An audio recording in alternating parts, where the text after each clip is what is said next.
Master web development with Skill Bakery. Hey everyone! Ready to level up your web dev skills? Introducing skillbakery.com premium courses starting at just $6 or 500 rupees. Sign up today and learn in-demand skill sets. Unlock your potential today at skillbakery.com. Hello and welcome to another exciting video. In this one, we'll be learning how we can create a Rust package with Cargo Package Manager.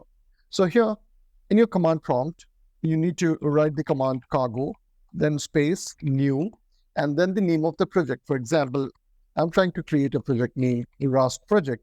Press enter, and when you do that, you'll notice that it has created this directory, Rust project. And if I explore it further in File Explorer, you'll find that it has created a Git repository, then one SRC directory, some Git ignore files, and a configuration file called cargo.toml.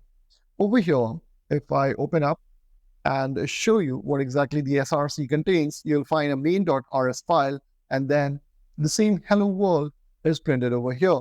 So it's kind of created the SRC file for you. In previous one, we created one ourselves.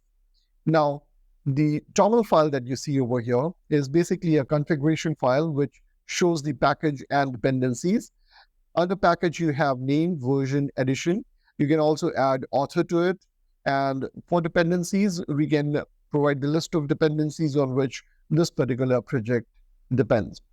So that's how easy it is to create a package using the Cargo Package Manager.